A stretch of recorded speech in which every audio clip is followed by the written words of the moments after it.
राम राम नमस्कार. बघा, राजकारणामध्ये सगळ्यात महत्वाचा जो भाग आहे तो म्हणजे मतदार. मतदार आणि मतदान या दोन गोष्टीवरती पूर्ण राजकारण अवलंबून असतं. पण त्याहून पुढे जाऊन लोकशाहीमध्ये, लोकशाही राज्य पद्धतीमध्ये एका गोष्टीला खूप महत्व आहे. सत्तेपेक्षा जे कोणी विरोधामध्ये असतील त्यांच्याकडं लोकांची पण सहानुभूती हे भरपूर असते. आणि या विरोधकाचं काम एक असतं की लोकांच्या समस्या आणि ज्या पद्धतीनं सरकार काम करत आहे त्याचे धोरण हे लोकांपर्यंत पोहोचवणं, चांगले असतील सपोर्ट करणं, चुकीचे असतील विरोध करणं, त्यात दुरुस्ती करणं. म्हणजेच विरोधी पक्ष हे लोकांसाठी लोकांची बाजू हे तिथं मांडत असतात. मग आता सध्या जर पाहिलं गेलं तर भारतामध्ये, महाराष्ट्रामध्ये विरोधी पक्ष फक्त नावाला आहेत. आपलं त्या विषयावरती बोलायचं आहे आज. यावरती भाऊ तोरशेकरांनी अतिशय मार्मिक असं यावरती भाष्य केलंय. काँग्रेस पक्ष हा फक्त मीडियाच्या बातम्यांपुरता शिल्लक राहील, जशी आज महाराष्ट्रात उबाठा शिवसेनेची अवस्था आहे. कधी काळी मुंबईत कुठे काचा फोडल्या, दगडफेक झाली म्हणून शिवसेनेच्या बातम्या यायच्यात. आज शिवसेना कुठे शिल्लक राहिली? तर मीडियामध्ये संजय राऊत यांच्या पत्रकार परिषदेपुरती उद्धव ठाकरे यांची वडिलांची शिवसेना शिल्लक आहे. बाकीची आता हे नेमकी विरोधी पक्ष हे फक्त द्वेषानं, एक अहंकारी वृत्तीतून, एक द्वेष भावनेतून हे आता झपाटलेले आहेत. आता महाराष्ट्रामधलं पाहायचं गेलं तर महाराष्ट्रामध्ये ह्या सभागृहाला तर विरोधी पक्ष नेताच नाही आणि हा विरोधी पक्ष सुद्धा कमजोर आहे. विरोधी पक्ष नाही याचा अर्थ की राजकारणामध्ये जे विरोधक आहेत ते विरोधामध्ये राहायची सुद्धा पात्रता नाही. हे लोकांनी त्यांना दाखवून दिलंय, म्हणून त्यांच्याकडे तेवढं मनुष्यबळ सुद्धा नाही. आणि सत्तेमध्ये एवढं प्रचंड असं बहुमत आहे, एवढे नेते मंडळी, एवढे आमदार, एवढे मंत्री, ह्या सगळ्या गोष्टी आहेत. त्याच्या मागे कारण काय आहे? कारण जनतेनं, त्या मतदारानं मतदान देऊन या लोकांना त्यांनी स्वीकारलंय.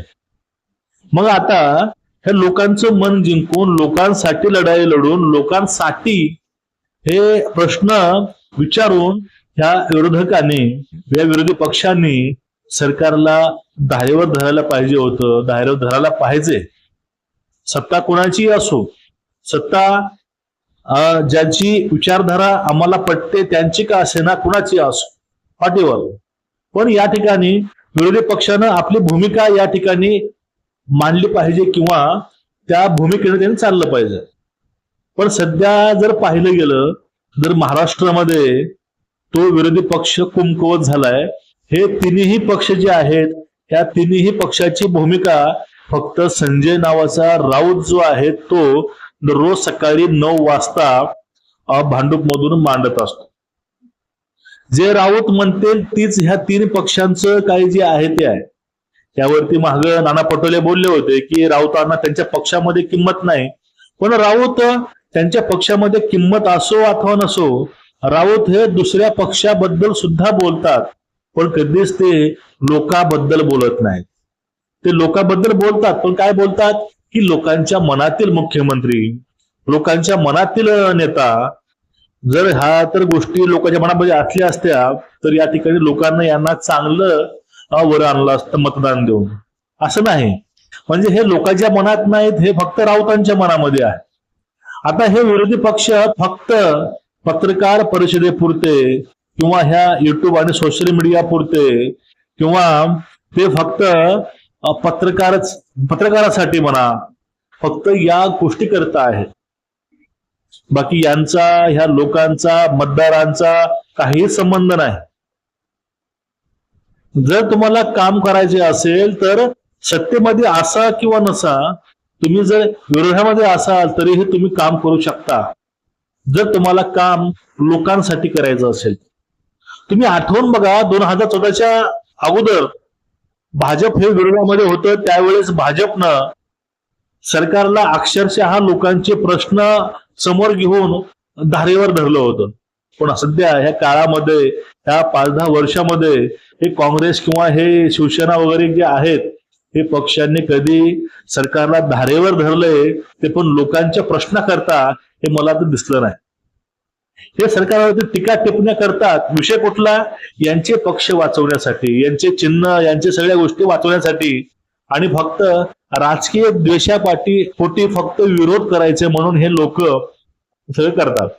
आणि महाराष्ट्रामध्ये उद्धव ठाकरेंची शिवसेना आता फक्त पत्रकार परिषदापुरतेच शिल्लक राहिलेली आहे. त्याला काही लोक शिल्लक सेना हे म्हणतात. पण या महाराष्ट्रामध्ये सगळ्या जर पाहिलं गेलं तर राजकारण म्हणावं असं कोणी करत नाही. राजकारण फक्त विरोधामध्ये एकच व्यक्ती करतो, ते म्हणजे शरद पवार.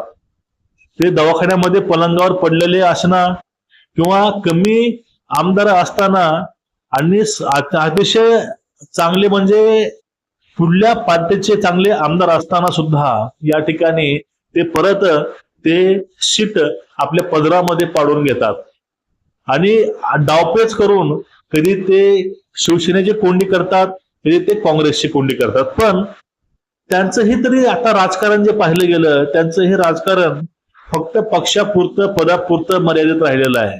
लोकांसाठी आहे असं मला वाटत नाही. कारण ह्या मधल्या काळामध्ये लोकांसाठी यांनी लढाई कुठली लढली आहे मला तर आठवत नाही.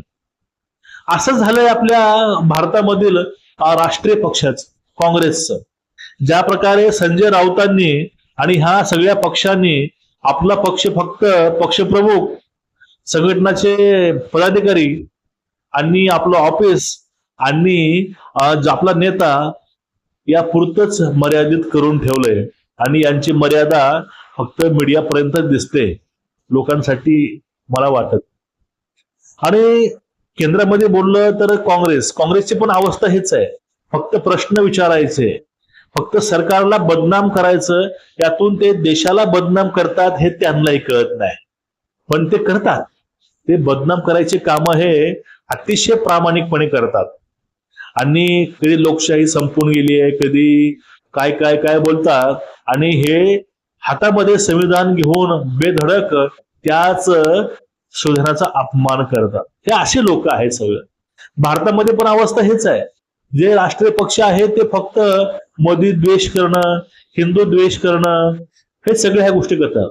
पण हे लोक कधी लोकांसाठी, जनतेसाठी, जनतेचे प्रश्न घेऊन कधी जात नाहीत. एक दिल्लीचा खासदार गेला होता, नाही आपचा खासदार गेला होता, राघव चड्डा. त्यांनी लोकांचे प्रश्न मांडले, त्यांनी लोकांच्या समस्या मांडल्या, लोकांची नेमकी लूट होते कशी ह्या त्यांनी गोष्टी मांडल्या. पण त्यांनाच तसं जाऊन बोलू नये लोकसभेमध्ये, राज्यसभेमध्ये. त्यांनी त्यांची जी काही जो हक्क होता बोलायचा त्यांनी बंद केला आपने आणि त्यांनी पार्टीतून बाहेर काढलं. त्यांना पार्टीमध्ये टॉर्चर करण्यात आलं. कारण काय? हेच कारण, त्यांनी प्रश्न हे लोकांचे मांडले होते. त्यांच्यावरती दबाव हा आणला गेला की तुला मोदी वरती बोलायचं, तुला मोदी विरोधामध्ये बोलायचंय, तुला लोकांसाठी बोलायचं नाही. अशा गोष्टी यातून पुढे आल्या. मग नेमकं सगळं पाहिलं गेलं तर ह्या लोकांना प्रामुख्याने आणि खास करून ह्या लोकांना फक्त आपल्या पक्षाची वाढ करायचा विचार आहे. पण हे शक्यच नाही जोपर्यंत हे लोकांसाठी रस्त्यावरती येत नाहीत, हे लोकांसाठी लढत नाहीत. आणि ज्यावेळेस जोपर्यंत लोकांना वाटत नाही की हे आपल्यासाठी करत आहे, तोपर्यंत यात भविष्य अंधारात आहे. पण केंद्रामध्ये राहुल गांधी आणि महाराष्ट्रामध्ये जर संजय राऊत असतील तर यांचा पक्ष फक्त पत्रकार परिषदेपुरतच मर्यादित राहील, एवढं मात्र खरं आहे. म्हणून आम्ही भाऊच्या या विधानाविषयी अतिशय सहमत आहोत आणि पूर्ण जो काही महाराष्ट्र आहे या विचाराशी सहमत आहे. कारण हा पक्ष फक्त तेवढ्या पुरता उरलेला आहे. तुमचं मत काय या विषयावरती नक्कीच व्यक्त व्हा, व्हिडिओ शेअर करा. रामकृष्ण हरी, नमस्कार. उद्या भेटू परत. तोपर्यंत सर्वांना जय हिंद, वंदे मातरम, भारत माता की जय.